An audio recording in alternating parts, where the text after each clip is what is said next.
Hai semua, kembali lagi di Alvin Koketil. Hari ini aku mau sedikit sharing lagi tentang si biawak ya.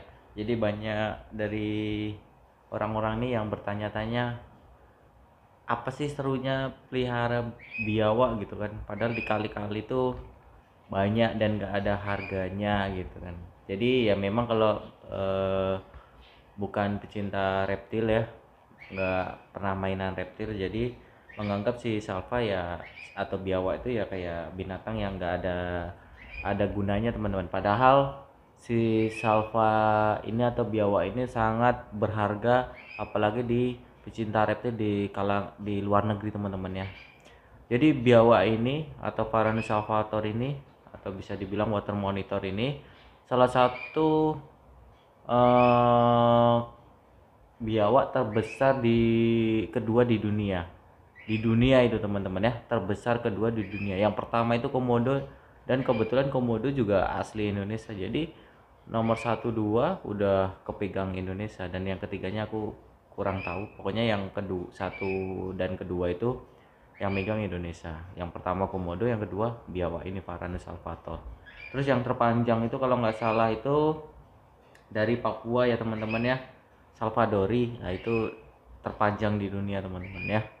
Terus apa sih serunya pelihara biawak nih? Kedua, yang pertama ya, biawak ini punya motif yang sangat unik-unik. Jadi setiap biawak walaupun dengan lokality yang sama, kadang motifnya itu bisa berbeda-beda teman-teman. Kita bisa lihat ya. Ah ini contoh lah, si Ignil. Ignil motifnya seperti ini dari Sumatera. Nanti dari Jawa itu motifnya udah berbeda lagi teman-teman. Walaupun dari sama-sama dari Sumatera, kadang motifnya juga udah sangat apa ya, patternnya itu udah berbeda-beda, dotnya itu udah beda-beda. Nah, keunikannya salah satunya itu. Yang kedua, ukuran teman-teman ya, size itu bisa jumbo gitu, tergantung perawatan kita. Kalau kita bikin dia obesitas bisa cepat kali jumbonya teman-teman. Cuman aku tipe orang yang nggak mau bikin biawakku obesitas teman-teman. Terus yang selanjutnya ya tentu saja bisa dipelihara gitu ya. Karakternya bisa lebih jinak daripada yang ada di alam. Kalau di alam kan bener-bener galak ya. Tapi kalau udah rawatan dari baby, kita bisa bikin dia lebih jinak, tapi nggak jinak total ya. Karena ya namanya binatang liar, nggak bisa kita jamin jinak total. Yang pasti lebih friendly lah, lebih bisa dihandle oleh manusia, nggak takut sama manusia. Terus yang terakhir ini teman-teman ya, seru saat ngasih makan teman-teman. Karena tipikal biawak ini makannya tuh lahap ya. Mirip-mirip gimana ya? Mirip-mirip sama buaya teman-teman ya, cara makannya ya. Cara makannya, terus kalau menjulur-menjulurkan lidahnya ya mirip seperti ular gitu. Terus yang selanjutnya dia lebih pinter ya daripada kadal-kadal lain, karena kayak biawak ini bisa menghafal muka ownernya teman-teman ya. Kayak aku nih yang biasa ngasih makan, dari jauh itu dia udah hafal dengan mukaku daripada dengan orang lain kan. Makanya kadang saat ada orang lain ngelihat dari luar, dia dia defend gitu. Ngelihat kucing juga defend gitu. Kalau dia yang bener-bener ngelihat ya, kalau cuma bau-bau itu nggak defend. Pokoknya lebih lebih apa ya, lebih paham lah. Walaupun nggak pintar kali, tapi lebih paham, lebih sedikit lebih pintar daripada kadal-kadal yang lainnya. Ini hari ini aku mau kasih makan nih, kemarin telat ya, harusnya hari Minggu. Ini udah lewat 2 hari. Nggak masalah ya, karena biawakku gemuk juga, jadi sesekali dilambatin nggak masalah. Yang terpenting jangan diobesitasin ya teman-teman ya. Cukup kasih makan seminggu 2 kali atau seminggu 2 kali. Kalau menurutku di size segini cukup seminggu sekali sih teman-teman ya, untuk menjaga proporsional tubuh. Ini aku kasih filet ayam, ada juga tulangnya sih. Ini aku kasih kalsium yang apa namanya, putih-putih ini kalsium, yang agak sedikit kecoklat-coklatan ini vitamin ya, vitamin. Jadi kalau aku tuh wajib dikasih kalsium. Ini makanannya udah aku siapkan. Porsinya segini aja sih, aku seminggu sekali, nggak pernah lebih banyak dari ini. Kira-kira ya apa ya, berapa pot, seperempat mungkin ya, bisa jadi ya, seperempat. No, dia udah tahu tuh teman-teman bisa lihat keseruan pelihara Varanus salvator. Nah, ini kita buka kandangnya dulu. Ini aduh, pegangannya nih kemarin lepas nih teman-teman ya, lem-lemannya. Ini kita buka dulu. Tuh, dia udah mendeteksi makanannya. Cut, keluar dia. Tuh, cara dia makan teman-teman ya. Tuh, teman-teman bisa lihat cara dia makan, betapa lahapnya dia makan. Bisa nggak ini? Itu ada tulangnya, karena tulang bagus juga buat biawak ya, sebagai kalsium alami juga. Kenapa tetap aku kasih kalsium lagi? Karena dia membutuhkan vitamin D3 ya teman-teman ya. Ini aku berlakukan untuk salva-salva atau biawak-biawak yang jarang dijemur cuma seminggu sekali, wajib ada vitamin D3 karena bahaya, bisa MBD teman-teman. Kalau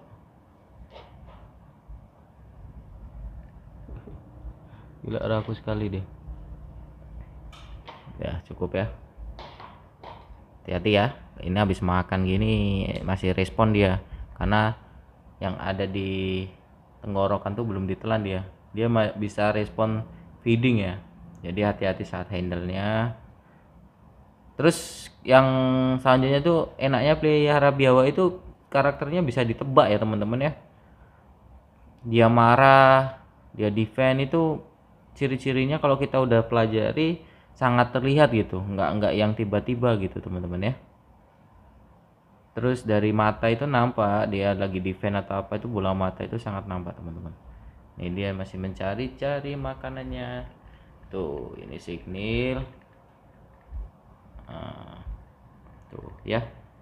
Ini usia udah 2 tahun. Kenapa bisa sekecil ini, Bang? Nah, ini memang karena ku dietin teman-teman ya. Ku dietin, jadi postur dia ya kayak di alam ya rata-rata ya segini kurang lebih ya. Di alam tuh kekurusan, oh tidak, kita bisa lihat, cara melihat biawak itu kurus atau enggak ini bisa lihat dari pangkal ekor tuh teman-teman ya. Kalau di pangkal ekor itu bulat kayak gini, berarti itu tandanya si salva itu sehat. Ini ku masukin lagi ya, ini ku masukin lagi. Ntar aku ganti airnya dulu ya, ini airnya udah kotor biar dia Oke, lanjut lagi. Jadi airnya udah aku ganti. Si Ignil masih masih mau makan ya, cuman jangan dikasih makan lagi ya teman-teman ya. Jadi memang nafsu atau nafsu makan biawak itu memang tinggi teman-teman. Kalau biawak sehat biasanya nafsunya makan memang tinggi, tapi perlu kita kontrol, tetap kita kontrol pola makannya. Jadi si biawak pun akan tetap sehat. Nah, ciri-ciri biawak yang sehat ya bisa dilihat, teman-teman bisa lihat dari cara dia jalan, badannya diangkat ya, badannya diangkat, tandanya itu biawaknya proporsional badannya. Terus aktif tuh, aktif kayak si Ignil lasak ya, tuh aktif tuh, banyak bergerak ya di dalam kandang, bergerak terus tuh, aktif. Jadi biasanya kalau dikasih makan kayak gini dia langsung masuk ke kolamnya untuk cari makan. Ntar oke, ini aku tambah lampu ya, lampu putih, lampu viewnya tuh. Teman-teman bisa jadi acuan juga sih, tuh ya cara jalannya, buat teman-teman bisa jadi acuan. Biawak yang proporsional bisa jadi acuan seperti yang punya aku ini, kayak gini, bentuk badan gak beleber, tetap apa ya, slim tapi terlihat berisi. Dulu aku nggak suka pelihara biawak itu dulu ya teman-teman ya, awal-awal tuh karena melihat banyak aku nggak menyalahkan juga sih, cuman banyak yang kiper biawak itu sering mengobesitaskan si biawaknya. Makanya aku sering lihat di komunitas reptil itu biawaknya itu bleber perutnya. Itu yang bikin aku dulu nggak suka sama biawak itu perutnya terlihat jelek teman-teman ya, bleber. Jadi bleber itu apa ya, bulat gitu teman-teman. Nggak bulat juga, nggak gempal kayak lontong, enggak, tapi bleber ke kanan dan ke kiri tuh.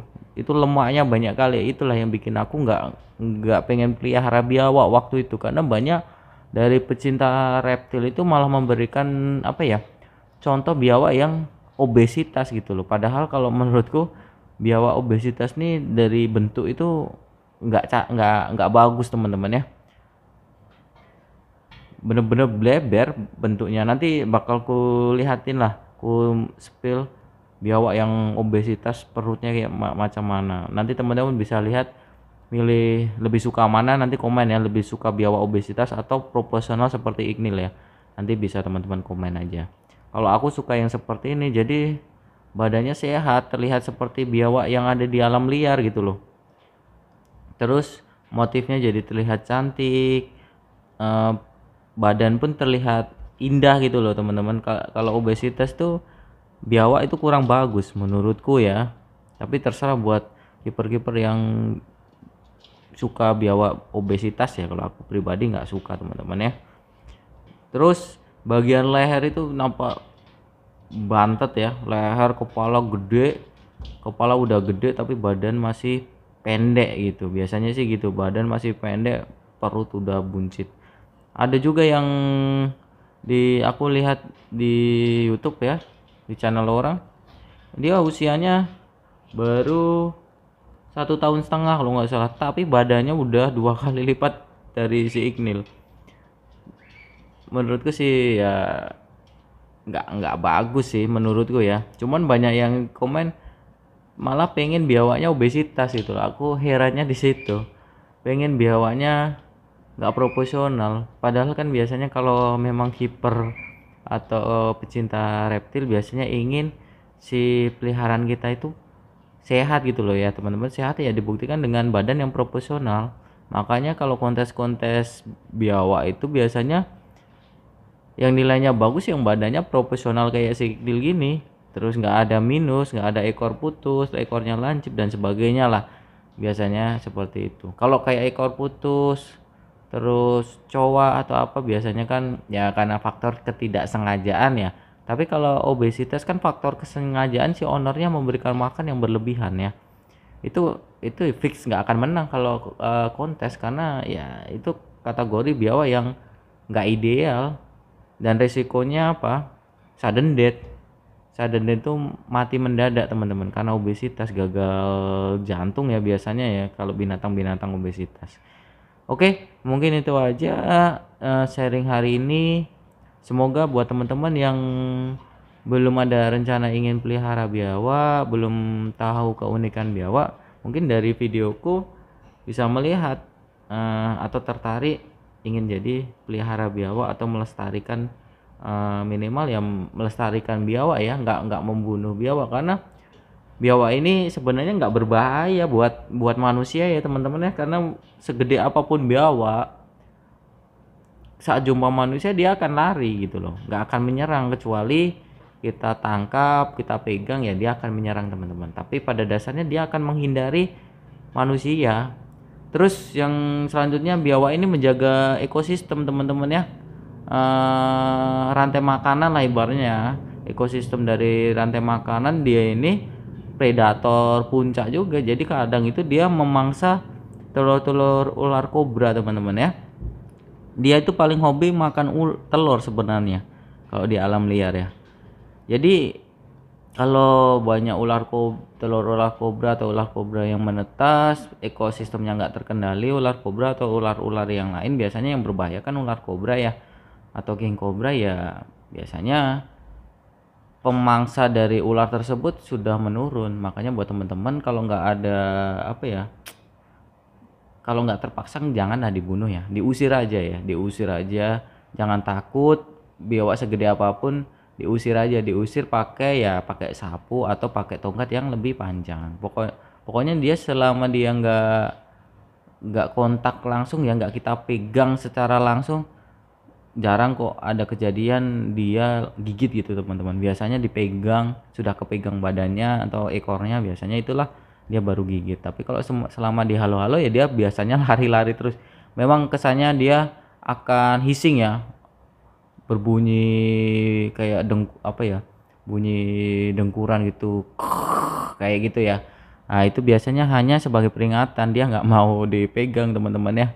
Nah, biasanya gitu. Terus mangap itu biasanya ya hanya peringatan. Selama kita nggak pegang secara langsung, jarang kok dia langsung jarang dia mau menyerang gitu. Karena aku udah berapa kali ketemu yang jumbo-jumbo, pas aku mau tangkap ya lari terus gitu. Oke, mungkin itu aja. Semoga bermanfaat konten hari ini. Jaga terus populasinya biawak. Jangan terlalu banyak juga dan jangan terlalu sedikit ya. Pokoknya ideal lah, ideal. Bye bye.